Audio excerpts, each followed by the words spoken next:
शंकर सुमन केसरी नंदन वेद प्रकाश महाजगवंदन विद्यावान गुणी अति चातुर राम काज करवे को आतुर रघुनाथ जन बेको रसिया राम लखन सीता मन बसिया सूक्ष्म रूप धरि सियहि दिखावा विकट रूप धरि हंस जलावा भीम रूप धरि असुर संहारे रामचंद्र के काज सवारे लाए सुजीवन लखन जियाए श्री रघुवीर हर सूर लाए रघुपति की बहुत बड़ाई तुम मम प्रिय भरतहि सम भाई सहस वदन तुम जस गावै रस कहि श्रीपति कंठ लगावे काजित ब्रह्मा मुनीषा नारद सारद सहित अहिसा हम कुबेर दिखपाल जहाँ थे कभी कोविद कहि सके कहाँ थे नमोपकार सुग्रीव कीन्हा राम मिलाए राजपद दीना तुम मंत्र विभीषण माना लंकेश्वर भय सब जग जाना जुग सहज जोदन पर भानो लीलो ताहि मधुर फल जानो गीता जल दिलाहि अचरज नाहि दुर्गम काज जगत के जेते सुगम रहो ग्रह तुम्हारे तेते राम दुआरे तुम रखवारे आज्ञा बिन पैसारे सुखल है तुम्हारी शरणा तुम रक्षक काहू को डरना आपन तेज समारो आप तीनों लोक आपके नामे रूप शासन कट में आवे महावीर जब नाम सुनावे आसरो गहरे सब पीरा जपत निरंतर हनुमत वीरा कर दे हनुमान छुड़ावे मन क्रम वचन ध्यान जो लावे रघुबर राम तपस्वी राजा जिनके काज सकल तुम साजा और मनोरथ जो कोई लावे सोई अमित जीवन फल पावे और युग परताप तुम्हारा है पर शीत जगत उजियारा साधु संत के तुम रखवारे असुर निकंदन राम दुलारे अष्ट सिद्धि नौ निधि की माता अजबर दीन जानकी माता राम रसायन तुम्हारे पासा सदा रहो रघुपति के दासा मुझे भजन राम को भावे जन्म जन्म के दुख बिसरावे अंत काल रघुबर पुर जाए जहाँ जन हरि भक्त गावे और देवता चिंतन भरे हनुमत जी सर्व सुख करे घट घट मिटे सब पीरा जो सुमिरे हनुमत बल वीरा जय जय हनुमान गोसाई कृपा करो गुरुदेव की नाई भूषत बार पाठ कर कोई छोड़ई वंदे महासुख होई योय पर हनुमान चालीसा होई सिद्ध साकी कोई तुलसीदास सदा हर चेरा कीजे नाथ हृदय माडेरा कीजे नाथ हृदय महडेरा कीजे नाथ हृदय माडेरा पवन तनय संकट हरण मंगल मूर्ति राम लखन सीता सहित हृदय बसासुर सिया पर राम जय जय राम श्री प्रभु राम राजा राम कल्याण सीता राम श्री प्रभु राम राजा राम बोलो श्री राम जय जय राम श्री राम जय जय राम श्री राम जय जय राम श्री राम जय जय राम श्री राम जय जय राम श्री राम जय जय राम श्री राम जय जय राम श्री राम जय जय राम हरे राम हरे राम हरे हरे हरे कृष्णा कृष्ण कृष्ण हरे हरे हरे राम राम राम हरे हरे हरे कृष्णा कृष्ण कृष्ण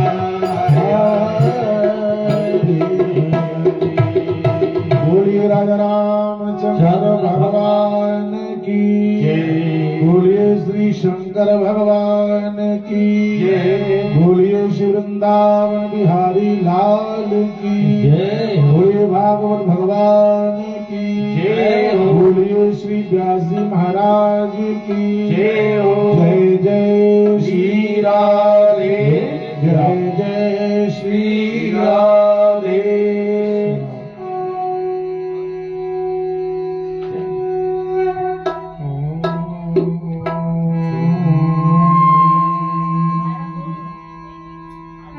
अखण्डमण्डलाकारं व्याप्तं येन चराचरम्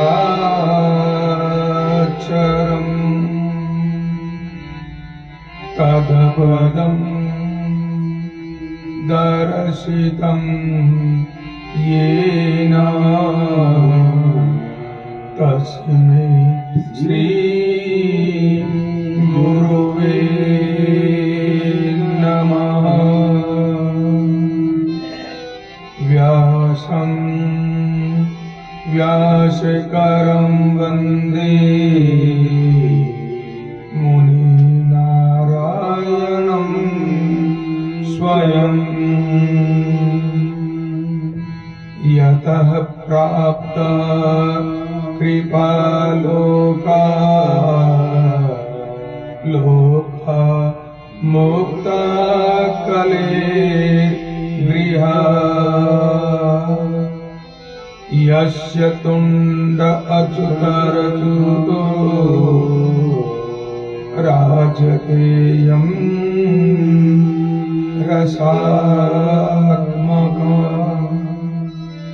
तम् अच्युतं कथाकुञ्जे सुकूजन्तं सुखं भजे।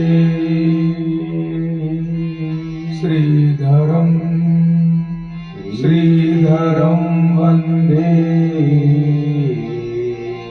श्रीधरे कपरायणम्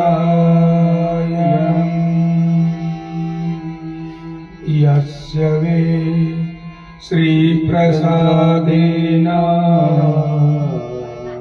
श्रीधरेयं कृतिः कृता राधा भक्तिर् हरिर्ज्ञानं ताभ्यां या च समन्विता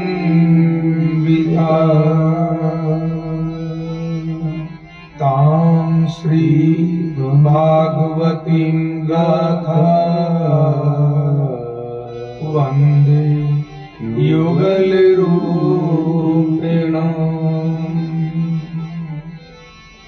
राधा साध्यं साधनं यस्य मंत्रो राधा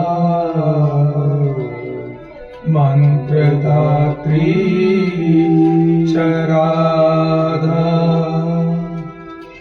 सर्वराधा जीवनं तस्य राधा राधा राधा वाचिकं तस्य राधा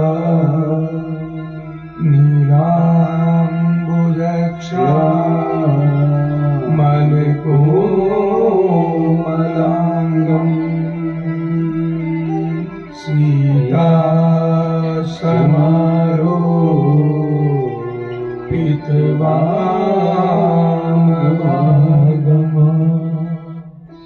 पाणो महासायकचारुचापं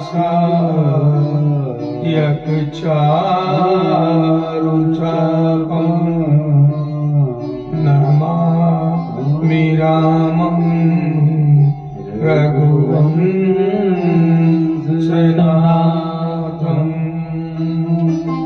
हयग्रीव हयग्रीव हयग्रीवेतियो वदे तस्य निसरते वाणी जन्मकन्या प्रभाव यं प्रवदन्तमनुपेतमपेतकृत्यं द्वे पायनो विहका तरहा पुत्रेति तन्मयतया कर्व्यो विनेन्दु तं सर्वभूतहृदयं मुनिमानतोऽस्मि निगम कल्पतरो गलितं फलं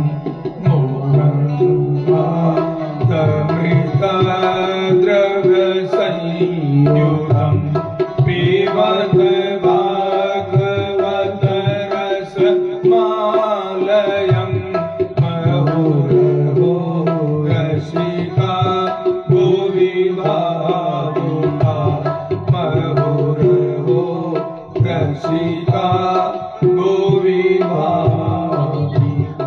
बोले आनंद कंद भगवान की जय। वृंदावन बिहारी लाल की जय हो। जय जय श्री राधे श्याम। अखंड कोटि निर्गुण निराकार परब्रह्म हेतु की कृपा करने वाले अकारण करुणालय वरुणालय दीनों के दुखों को नाश करने वाले भक्तों के कष्टों को हरने वाले ऐसे दीन बंधु दीनानाथ श्री हरि के चरणारविंद में कोटि कोटि नमन करते हुए श्रीमद् भागवत सप्ताह पारायण यज्ञ के पंचमम दिवस की बेला में आप सभी श्रोताओं का गुप्ता परिवार की तरफ से व्यासपीठ को हार्दिक अभिनंदन करती है, हार्दिक स्वागत करती है। कल की कथा के अंदर बड़ा ही दिव्य रमणीक भाव से आपने प्रहलाद जी का चरित्र सुना और जाना। कैसे देवी कयाधु ने गर्भावस्था में नारद जी के आश्रम में रह करके अपने गर्भस्थ शिशु प्रहलाद जी को श्री हरि का ज्ञान और नारायण की भक्ति प्राप्त करवाई। आपने कल सुना हिरण्यकश्यपु लोक का स्वरूप है। जब हमारे जीवन में लोक का भाव बढ़ता है तो जागृत हो जाना चाहिए कि हम हिरण्यकश्यपु बन रहे हैं। कल आपने बड़ी श्रद्धा और भाव के साथ में कर्दम मुनि की कथा सुनी, जिन्होंने नारायण की तपस्या की और वरदान में आपने एक सुंदर पत्नी को मांगा।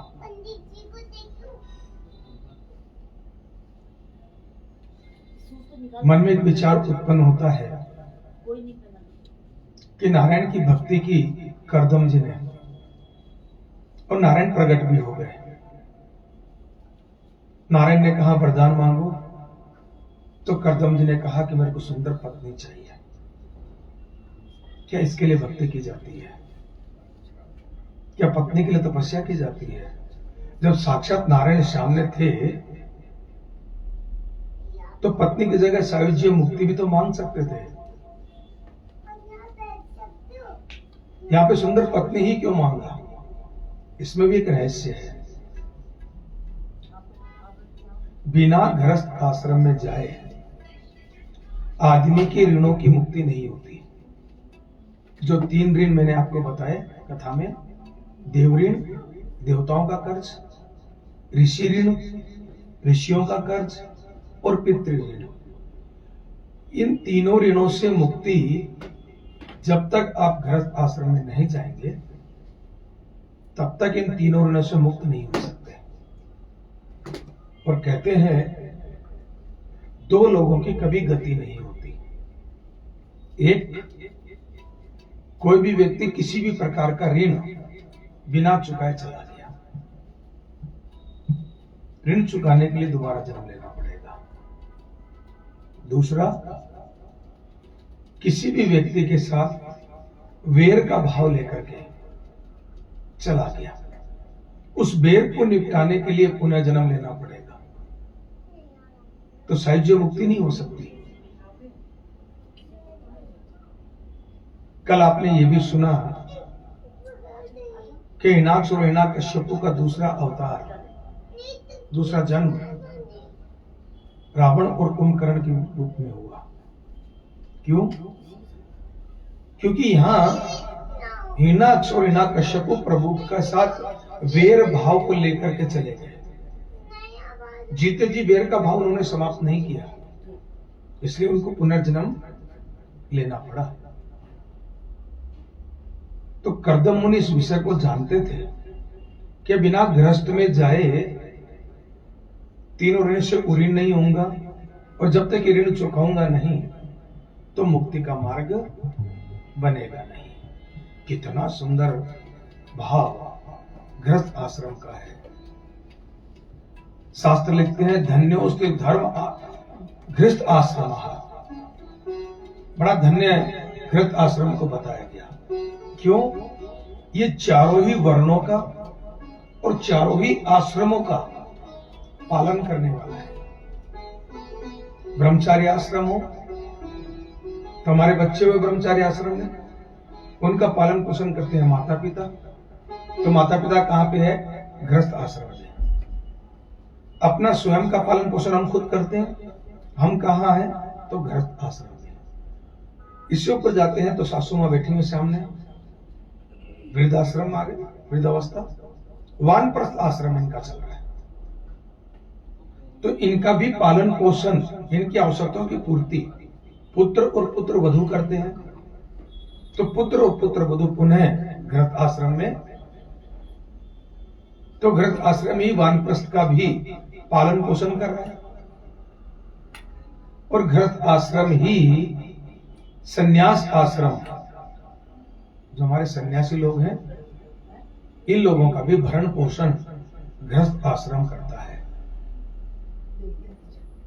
और जो निष्ठा पूर्वक गृहस्थ आश्रम में अपना जीवन यापन करते हैं, उन्हीं लोगों के यहां कपिल मुनि के जैसी संतान उत्पन्न हुआ करती है, जो माता और पिता को ज्ञान देने का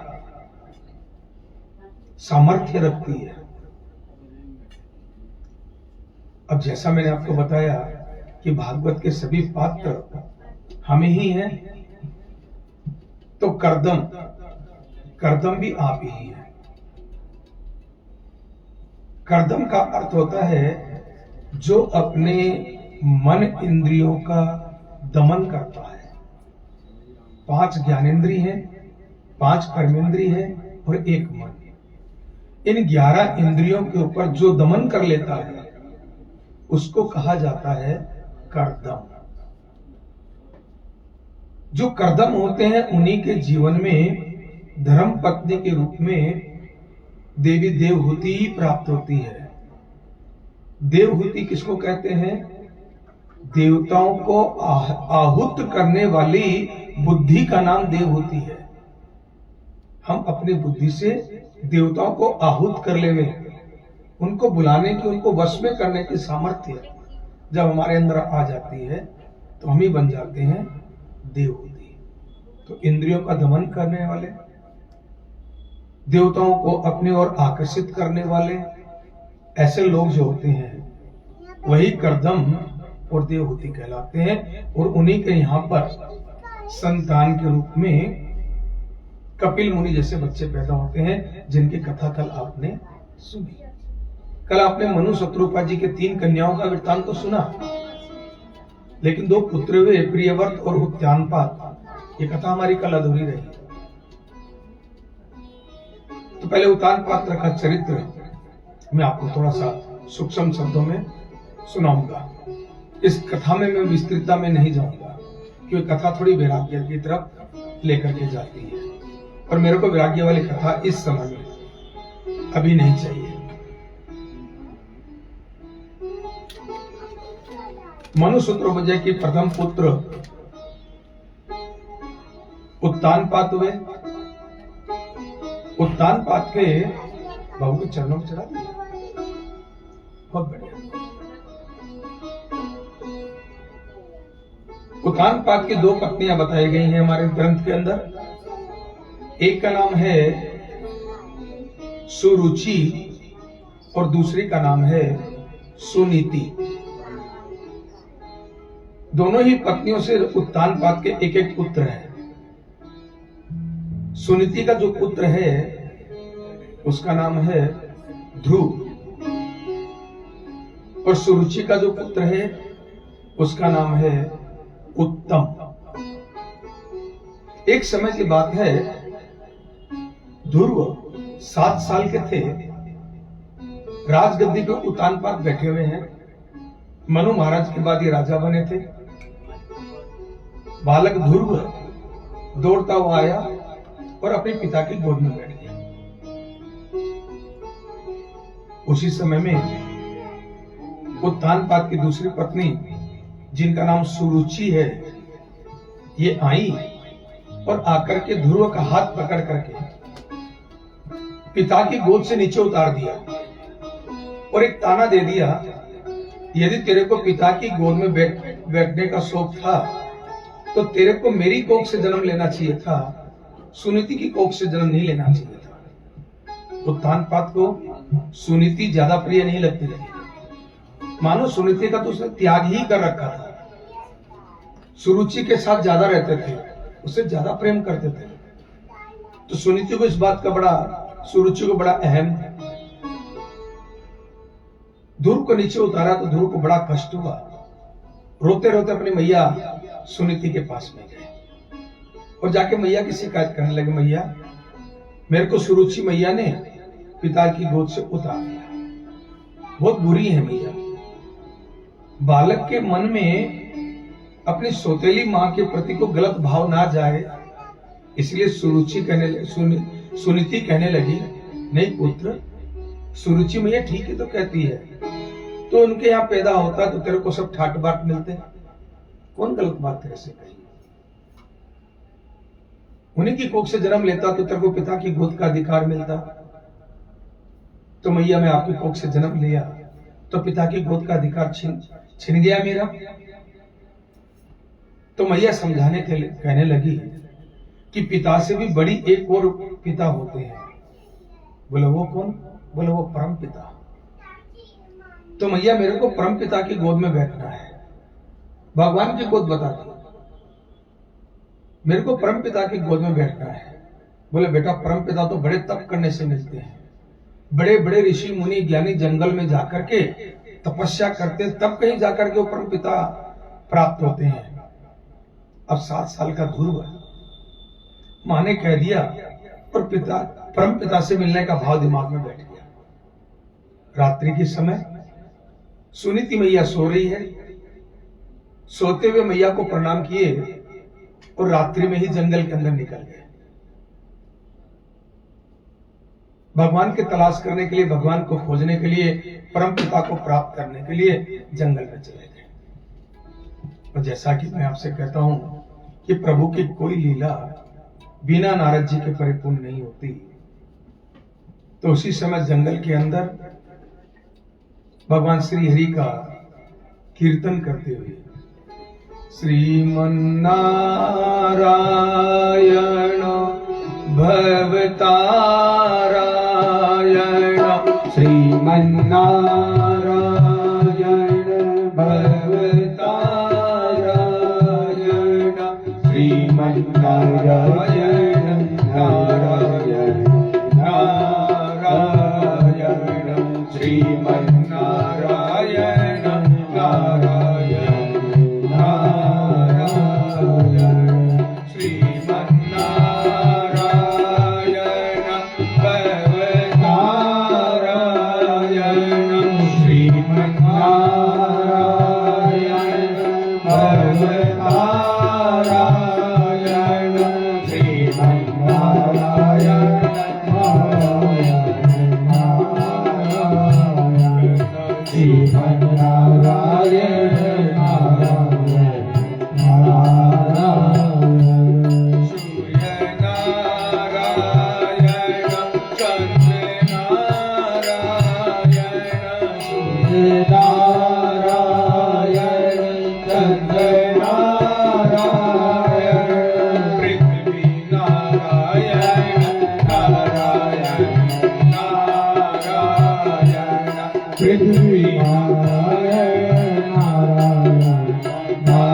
तो नारद भगवान 7 साल के ध्रुव जी से जंगल में मिले।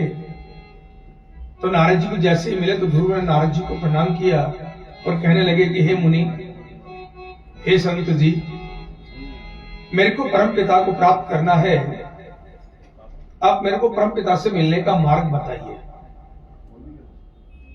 तब नारद जी ने 12 अक्षर मंत्र का ज्ञान ध्रुव जी को दिया।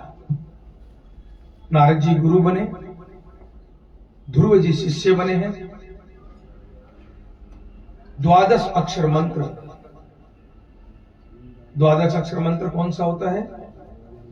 ओम नमो भगवते वासुदेवाय नमः। ओम नमो भगवते वासुदेवाय नमः। ओम नमो भगवते वासुदेवाय नमः। ओम नमो भगवते वासुदेवाय नमः। ये 12 अक्षर मंत्र है। इस मंत्र को यदि आप सिद्ध कर ले तो आप अपने शरीर की पीड़ा का उपचार, शरीर के किसी अंग में यदि आपको दर्द हो रहा हो, इसका उपचार आप अपने आप से बिना दवा खाए कर सकते हैं। 12 अक्षर है, 12 लाख ही इसके जाप करने होते हैं। एक उच्चारण इस मंत्र का जो व्यक्ति कर लेता है तो इस मंत्र को पढ़ करके किसी के भी शरीर में जिस अंग में पीड़ा है, दर्द है, वहां अपना हाथ मात्र फिरा देता है तो पीड़ा दूर हो जाती है। अगर आपको इसकी शक्ति देखनी हो तो भी अपने पास में आज की कथा के बाद 2 दिन और भी है। 12 बार इस मंत्र को आप अपने मन में बोलिए, मात्र 12 बार कथा में बैठने से पूर्व। ओम नमो भगवते वासुदेवाय, ओम नमो भगवते वासुदेवाय 12 बार बोल करके जो अपने दोनों हाथ है ना, अपने पूरे शरीर पे एकदम स्पर्श कर लीजिए, कमर पे, घुटने पे, सब जगह। अब आप कथा में बैठ जाइए। 3 घंटा, 4 घंटा, 3.5 घंटा, 5 घंटा, जितनी देर तक ये कथा चल रही होगी उतनी देर तक आपके शरीर में पीड़ा नहीं हो सकती। कितना दिव्य मंत्र है 12 अक्षर मंत्र। लेकिन फिर मैं कहूं कि बाबा तुलसीदास जी जैसा मानस में लिखते हैं, सकल पदार्थ है जग माही, कर्महीन नर पावत नाही। सब कुछ उपचार हमारे हाथों में है, लेकिन हम लोग कर्म करना नहीं जानते, इसलिए सब कुछ होते हुए भी हमारे हाथ खाली है, हम कंगाल हैं। बड़ा दिव्य मंत्र है ये और बड़ा अजमाया हुआ। 2 दिन कथा के शेष हैं, हम आपके साथ में हैं, 2 दिन में आप इसको आजमा के देखिए। आप कहते हैं कि पाँव में दिक्कत होती है ना, तो आप ही करके देखिए। 12 बार इस मंत्र को मन में बोलना है और उसके बाद अपने ही हाथों को अपने शरीर के अंगों का अभिमंत्रित कर लीजिए। इससे सब थकान तत्काल। ऐसा दिव्य मंत्र जो ध्रुव जी को नारद जी के द्वारा प्राप्त हुआ और आप लोगों को आज कथा के माध्यम से प्राप्त हो रहा है। इस मंत्र का जाप ध्रुव जी खड़े खड़े एक वृक्ष के नीचे आरंभ कर लिया। बैठ के जाप नहीं करे, खड़े खड़े जाप करे। ये जब जाप का पुष्रण होने लगा, 12 लाख जाप की तरफ जब ध्रुव जी की तपस्या बढ़ने लगी, निराहार दिन रात ओम नमो भगवते वासुदेवा का जब निरंतर जपते चले जा रहे और जब संख्या बढ़ती चली जा रही है, तो इंद्र का इंद्रासन डोल पड़ा। इंद्र को भय लगने लगा कहीं ये तपस्या करके मेरा इंद्रासन ना मांग ले। तो साम्यंतक मेघों को भेजा कि साम्यंतक मेघ आप छाओ और पृथ्वी पे इतनी बरसात करो, जल प्रलय मचा दो ताकि ये बच्चा अपने समाधि से डिग जाए। साम्यंतक मेघ खूब बरसे। कहते हैं बालक ध्रुव के यहां तक जल आ गया था, आकंठ जल के अंदर डूब गया, लेकिन बालक ध्रुव ने अपनी तपस्या नहीं छोड़ी। इस मंत्र का जाप अपना निरंतर जारी रखा। तब श्री हरि भगवान नारायण सामने प्रकट हुए ध्रुव जी के। मान पुत्र मान, किस लिए इतना उग्र तप करता है, लेकिन ध्रुव जी ने तपस्या नहीं छोड़ी। तब प्रभु ध्रुव जी के हृदय के अंदर प्रकट हुए हैं, और जब ध्रुव जी ने अपने हृदय में नारायण के दर्शन हुए, तत्काल नेत्र खोले तो चतुर्भुज नारायण श्याम रहते हैं। ध्रुव जी भगवान नारायण की स्तुति करना चाहते थे, लेकिन वेद मंत्र नहीं है, पढ़े लिखे तो नहीं थे। मंत्र जाप से नारायण की प्राप्ति तो भी, लेकिन मंत्र नहीं आते प्रभु की स्तुति के। तब श्री हरि नारायण ने जो उनके हाथ में शंख रहता है, शंख चक्र गदा और पद्म धारण करते ना, उस शंख को ध्रुव जी के गाल पे टिकाया, और जैसे ही गाल पे टिकाया है तो ध्रुव जी के मुखारविंद से वेद मंत्र उच्चारण होने लगे, और वेद मंत्रों के द्वारा ध्रुव जी ने स्तुति गाई है, भगवान की स्तुति की। प्रभु मेरे को पिता की गोद चाहिए। तो कहते हैं उसी समय महाराजा उत्तानपाद अपने पुत्र ध्रुव को तलाशते हुए जंगल जंगल भटक रहे थे। हाथी पे बैठ करके आए हैं, और हाथी से उतर करके अपने पुत्र ध्रुव को गोद में लिया, और ना सिर्फ गोद में लिया, ले जा करके अपने राजगद्दी पे उनको विराजित कर दिया। ध्रुव जी को राजकाज सौंप दिया। हजारों वर्ष तक ध्रुव जी ने पृथ्वी के ऊपर राज किया है, और उसके बाद अपने पुत्रों को राजगद्दी सौंप करके ऋषिकेश के पास नदी, गंगा नदी के तट पर जाकर के ध्रुव जी तपस्या करने लगे। और जब तपस्या करने लगे तो गंगा मैया वहां प्रवाहित हो रही है। गंगा बड़ी चंचल है, बहुत चंचल है गंगा। तो कल कल की आवाज पानी की आ रही है, बड़ी ध्वनि हो रही है, बड़ा तेज आवाज के साथ में, बड़े शोर से, बड़े वेग से गंगा बह रही है।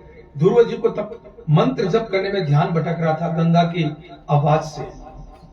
तो अपने स्थान से उठ करके जाने लगे, तो मां गंगा प्रकट हो गई और ध्रुव से कहने लगी, पुत्र तू इस स्थान से मत जा। तो ध्रुव कहने लगे, मैया आपका शोर यहाँ बहुत ज्यादा है, इतने शोर में मैं प्रभु का ध्यान नहीं कर सकता, इसलिए मैं जा रहा हूं। तो मां गंगा ने कहा कि पुत्र मैं अपना शोर बंद कर दूंगी, लेकिन तू इसी तट पे रहे, तेरे तपोबल से मैं निर्मल, पावन और पवित्र हो रही हूं। आज भी आप ऋषिकेश जाइए, ध्रुव आश्रम आज भी है।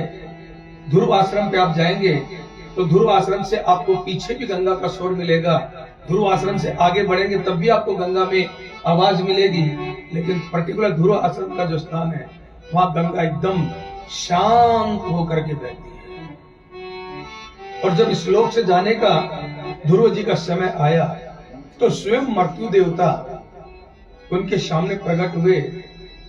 मृत्यु देवता की इतनी शक्ति नहीं थी कि ध्रुव जी के प्राण हर ले।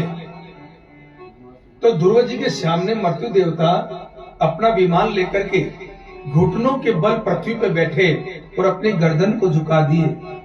श्रीमद् भागवत कहती है कि उस समय ध्रुव जी ने मृत्यु देवता के सर पे पांव रख करके उस दिव्य विमान में आरूढ़ होकर के बैकुंठ की ओर जब प्रस्थान किया है तो मन ही मन एक भाव था, पता नहीं मेरी माता को क्या गति प्राप्त हुई होगी, मैं तो उत्तम गति की तरफ जा रहा हूं। तब पार्षदों ने, नारायण के दूत ने इशारे से आगे की तरफ दिखाया, देखो दूर एक और विमान जा रहा है। उस विमान को जब देखते हैं तो उसमें पिता उतानपाद और माता सुनीति उस पे आरूढ़ हैं। उनसे आगे आगे मुक्ति के मार्ग में अग्रसर हो रहे हैं। ये ध्रुव चरित्र मैंने आपको सुनाया। अब इस कथा को सुनने से क्या लाभ?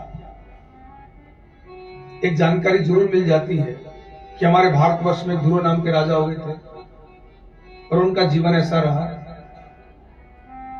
खाली ये जानकारी देने के लिए तो व्यास जी ने कथा इस ग्रंथ में नहीं लिखी है, जरूर इसमें भी कोई रहस्य है, उन्होंने छुपा रखा है। कहते हैं माता, पिता, गुरु और संत, इनकी बात में भी बात होती है। जब बच्चा समझदार हो जाता है, अपने आप पे पूरे कार्यभार को अपने कंधों पे संभाल लेता है, सब व्यवस्था की देखरेख करने लगता है, उस समय में माता पिता अपने बच्चे को कुछ ज्ञान देना चाहते हैं, कुछ बोलना चाहते हैं, कुछ बताना चाहते हैं, तो डायरेक्टली नहीं बोलते, कभी नहीं, और बोलना भी नहीं चाहिए। तो डायरेक्टली अगर आप कुछ बोलते हैं, हो सकता है बात बच्चे को अच्छी ना लगे और पलट के जवाब देते हैं, आपका अपमान होगा, बच्चा पाप का भागी बन जाएगा। होता है ना ऐसा? तो अपनी बातों को घुमा करके कहना चाहिए, और ऐसा ही माता पिता करते भी हैं, गुरु लोग भी करते हैं। एक जजमान के यहां भी, यहां से पूर्व में यज्ञ कर रहा था, पूर्णाहुति का समय है, यजमान ने आग्रह किया, मतलब महाराज पुत्री भी मेरी यज्ञ में बैठे, ऐसा आप उसको निर्देश दो। बहुत बड़ी अधिकारी है, तो मैंने कहा कि मैं जरूर आग्रह करूंगा। बोले गुरु जी आप गुरु हैं, आप आग्रह नहीं आप आदेश करिए। तो मैंने उनको जवाब दिया कि यदि मैंने उनको आदेश दिया और वो नहीं आई तो यज्ञ का फल नष्ट हो जाएगा। यज्ञ में यज्ञ का आचार्य यदि कोई बात को बोलता है और यजमान उसको परिपूर्ण नहीं कर पाता तो यज्ञ का फल उसी समय नष्ट हो जाता है। तो आचार्य को बड़ा सोचना और समझना चाहिए, गुरुओं को सोच समझ करके बोलना चाहिए। अपनी बात को तो कहें, लेकिन इस प्रकार से कहें कि वो आदेश के रूप में प्रतीत ना हो। नहीं भी हो पाए तो कोई दिक्कत नहीं। तो मैंने कहा जरूर मैं आग्रह करूंगा, लेकिन आदेश नहीं दूंगा। वैसे भी हमारे यहाँ कहते हैं जो स्वेच्छा से धारण किया जाता है, स्वेच्छा मतलब अपनी इच्छा से, जो स्वेच्छा से धारण किया जाता है ना, उसको धर्म कहते हैं। और जो डरा करके डंडे के धर्म पे धारण करवाया जाता है उसको धर्म नहीं, उसको दंड कहते हैं। चाहे वो अच्छी बात ही क्यों ना हो, क्योंकि आप डरा करके उसको धारण करवा रहे हैं। डरा करके देना दंड होता है, और परमात्मा में कभी दंड नहीं देते। इसलिए मैं बार बार कहता हूं, भय की भक्ति नहीं, परमात्मा को डराना कभी नहीं चाहते। धारण करिए, करो हमने गुरु को बनाया, शब्द आते हैं, मैंने गुरु बना लिया या मैंने गुरु को बनाया। अरे भैया तूने क्या बनाया? वो तो परम पिता परमात्मा ने बहुत पहले बना करके भेज दिया पृथ्वी पे। तूने गुरु को नहीं बनाया, गुरु ने तेरे को बनाया। शिष्य घड़े के जैसा होता है और गुरु कुम्हार को जैसा होता है। कुम्हार जब घड़ा बनाता है तो उसको गोलाई देने के लिए एक लकड़ी की थप्पी रखता है गोल, जैसे अपना जो टेबल टेनिस का बैट होता है ना, ऐसी उस थप्पी से बाहर से चोट मारता है कच्ची मिट्टी पे, घड़े पे, और अंदर एक हाथ लगा कर रखता है सपोर्ट के लिए। शिष्य कुंभ गुरु कुंभकार, घड़ घड़ काढ़े खोट, बाहर से भीतर से सहाय दे और बाहर मारे चोट। तो हमारे संत लोगों ने रहस्य को छुपा के कथा कही। अब इस कथा का रहस्य खोलते हैं। सबसे पहले उत्तानपाद। तो उत्तानपाद कौन? आप कहें मनु महाराज के पुत्र? नहीं, उत्तानपाद हम सब हैं। उत्तानपाद का अर्थ होता है, उत्तान का मतलब अंतरिक्ष आकाश, और पाद का मतलब पांव। जिनके पांव आकाश की तरफ होते हैं वो उत्तानपाद होते हैं। तो आप कहेंगे हमारे पांव तो पृथ्वी की तरफ है, आकाश की तरफ तो पांव नहीं हमारे। हमने कोई शीर्षासन थोड़ी कर रखा है जो सिर नीचे और पांव ऊपर है। हम शीर्षासन किए बिना आए नहीं इस पृथ्वी पे। इस लोक में जब आए उसके पहले माता के गर्भ में रहे हैं, और माता के गर्भ में जब जीव होता है तो पांव ऊपर और सर नीचे की तरफ होता है। तो हम सब उत्तानपाद हैं। उत्तानपाद की दो पत्नियां बताई गई इस कथा में, एक सुरुचि, एक सुनीति। तो प्रत्येक उत्तानपाद के दो पत्नियां हैं, आपके भी और मेरे भी। सुनीति का मतलब होता है अच्छी योजनाएं, अच्छी सोच। सुनीति का अर्थ हुआ। नीति का मतलब क्या होता है? नीति निर्धारण करना। समझ में आ रही है? तो अच्छी नीति, सु का मतलब होता है अच्छा, अच्छी नीतियां। और सुरुचि अच्छे शौक, अच्छा खाने का, अच्छा पहनने का। अब दोनों के पुत्रों का नाम क्या दिया इस ग्रंथ के अंदर? सुनीति का जो पुत्र है उसका नाम दिया ध्रुव। हमारे पूरे अंतरिक्ष के अंदर मात्र एक स्टार है, ध्रुव, जो अपने क्षितिज पे अटल है, नॉर्थ दिशा के अंदर। वो वहीं के वहीं टिके हुए हैं। बाकी जितने ग्रह नक्षत्र तारे हैं सब अपने स्थान से हिलते हैं, ध्रुव जी नहीं हिलते। पृथ्वी घूम भी रही है तब भी ध्रुव जी अपने स्थान पे विराजित है। दृढ़ निश्चय, अपने निर्णय पे अडिग रहने वाला, अपने निर्णय से डिगने वाला नहीं। जो निश्चित कर लिया उस पे कायम है, जो शब्द बोल दिया उस शब्द पे डटा हुआ है, उसको कहते हैं ध्रुव, अटल। सुरुचि का पुत्र क्या बताया? उत्तम। जब आपके शौक अच्छे होंगे तो आपको हर वस्तु उत्तम चाहिए। अगर शर्ट पहनी है तो उत्तम, साड़ी पहनी तो सबसे उत्तम, भोजन करना तो सबसे उत्तम, गाड़ी में घूमना तो सबसे उत्तम, घूमने की जगह सबसे उत्तम, सर्वोत्तम। ये सुरुचि का पुत्र है। जहां अच्छे शौक होते हैं वहां उत्तम होता है, और जहां अच्छी योजनाएं होती हैं वहां पर ध्रुव होता है, अटल होता है।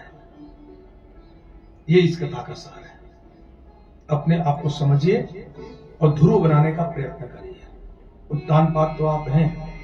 अपनी योजनाएं से अपनी सुमति को स्थिर करिए, पल पल डिगे नहीं, इधर की इधर, यहां की वहां, ये की वो। ये संशय की स्थिति बहुत बुरी होती है। कहते ना, विपता में दोनों गए, माया मिली ना राम। माया की तरफ एक कदम और एक कदम राम की तरफ, बीच में फंसे हो। ना तो प्रॉपर माया ही अचीव कर पा रहे हो, ना तो प्रॉपर प्रभु को ही अचीव कर पा रहे हो। तो जब राम के लिए बैठेंगे तो प्रॉपर 100% राम के लिए। जब आप आसन पे जाएं तो 100% फिर प्रभु के होने चाहिए, फिर दिमाग दाएं बाएं नहीं। और जब व्यापार में जुट जाओ, अपने कार्य में लग जाओ, तो फिर पूरी दुनिया को भूल जाओ, अपने लक्ष्य को साधो। यही हमारा संकल्प है जीवन का। हमारे यहां पूजन के अंदर सबसे पहले कोई कर्म यदि किया जाता है ना, तो संकल्प किया जाता है। बिना संकल्प के हमारे कोई भी कार्य आरंभ नहीं होता। सत्य कह रहा हूं ना मैं, इतना अनुभव तो आप लोगों को है। सनातनी हमारे घर में पूजा पाठ होती रहती है, कोई जाप करवाओ, कोई अनुष्ठान करवाओ, पहले नंबर पे संकल्प। क्या है ये संकल्प? संकल्प के अंदर ब्राह्मण आपसे कहता अपना गोत्र बोलिए, अपना नाम बोलिए, फिर मैं क्या कर रहा हूं, कौन सी पूजा कर रहा हूं, और उस पूजा करने के पीछे मेरा उद्देश्य क्या है, मेरे को क्या चाहिए। आयु, आरोग्यता, धर्म, अर्थ, काम, मोक्ष, व्यापार, जो भी इच्छा होती है उस इच्छा को बोला जाता है। यही एक होता है। ये संकल्प जीवन में रोज होना चाहिए। ये आज का प्रसाद है भागवत जी का, जो मैं आरंभ में आपको दे रहा हूं। बिना संकल्प के आपका कोई दिन नहीं जाना चाहिए। प्रातःकाल उठ करके 2 मिनट अपने आप को दीजिए, एकाग्र मन होकर के शांत भाव से बैठिए। आज दिन भर में मेरे को क्या क्या कार्य करना है, ये निश्चित करिए। यहां जो नाम और गोत्र का उच्चारण होता है, नाम और गोत्र का उच्चारण करने का अभिप्राय है आप अपने आप को पहचानिए। आप में क्या शक्ति है, आप क्या कर सकते हैं। अपने शक्ति, अपने बल को पहचान करके हम ये कर सकते हैं, तो योजना बनाइए। अब आप में सामर्थ्य नहीं है भागवत करने की, और आप संकल्प कर ले मैं तो आज भागवत करूंगा। मेरे में सामर्थ्य नहीं है व्यापार करने की, और मैं संकल्प कर लूं मैं तो आज व्यापार करूंगा, तो क्या हमें कामयाबी मिलेगी? नहीं मिलेगी। तो अपना नाम और गोत्र का उच्चारण करने का अर्थ होता है अपने आप को जानो, अपने आप को पहचानो, अपने बल को तोलो, मैं क्या कर सकता हूं, और उसके बाद कार्य निश्चित करें। दिन भर में मेरे को ये कार्य करने हैं। अब एक से अधिक कार्य हैं, उन कार्य के अंदर मेरे को नंबर 1 पे क्या करना है, मेरे को नंबर 2 पे क्या करना है, मेरे को नंबर 3 पे क्या करना है।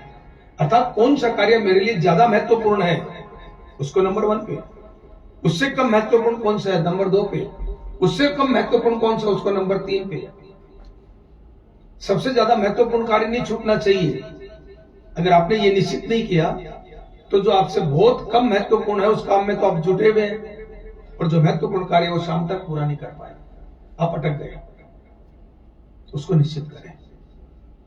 खाली काम करने का टारगेट और समय निश्चित मत करिए, उसके साथ साथ यह भी निश्चित करिए इस काम को करके मेरे को कमाना क्या है, मेरे को अचीव क्या करना है। जो हम भगवान से संकल्प में मांगते हैं, इस कामना के लिए मैं ये पूजन कर रहा हूं, इस कामना के लिए मैं ये जप करवा रहा हूं। संतों ने बहुत कुछ दिया हुआ है हम लोगों को, लेकिन विडंबना क्या होती है कि जब ब्राह्मण देवता आप लोगों के परिवार में आते हैं और कोई पूजन कराने के लिए बैठते हैं, तो आप लोगों का पहला प्रश्न होता है पंडित जी कितना टाइम लगाओगे। पहला प्रश्न होता है पंडित जी कितना टाइम लगाओगे। पंडित जी यजमान का मुख देखते हैं कि तोलते हैं कि यजमान कितनी देर बैठ सकते हैं, उससे और 5 मिनट जल्दी बोलते हैं। आप नहीं करते, आप बड़े ज्ञानी हैं, समझदार हैं, लेकिन 99.9% आज की तारीख में यही मिलता है। तो पंडित जी के पास में अपना टाइम लिमिट है, उस टाइम लिमिट में देवताओं का पूजन करवा ले, मंत्र बोले, चाहे उसको समझा दे में, तो समझा नहीं पाते, खाली मंत्र बोलते और चले जाते हैं। उसमें ना तो आपका कल्याण होता है